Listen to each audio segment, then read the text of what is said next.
my style of painting has changed over the years. So when I first started, I used to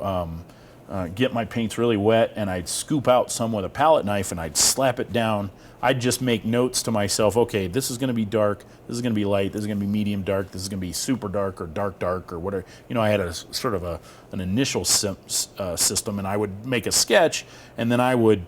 map that out with all these little initials all over, and then I'd draw on my paper what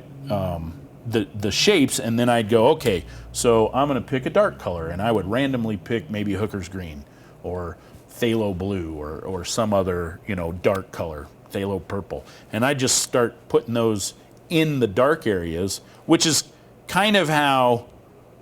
my multicolored washes sort of evolved, because I was putting colors that might not, you know, Hooker's green and phthalo purple or whatever aren't necessarily colors that you would think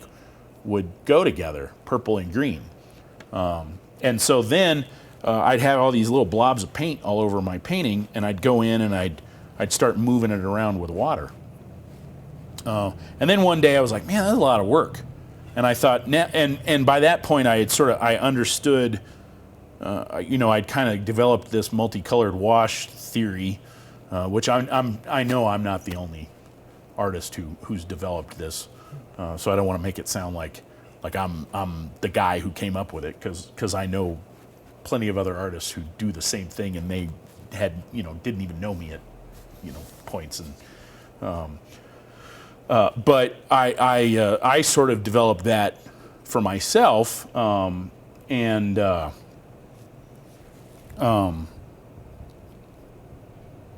I thought, okay, you know, I'm putting a lot of time and effort into kind of sticking all these little blobs of paint on the paper, and occasionally, if you didn't get it, you know, most of the time you can re-wet watercolor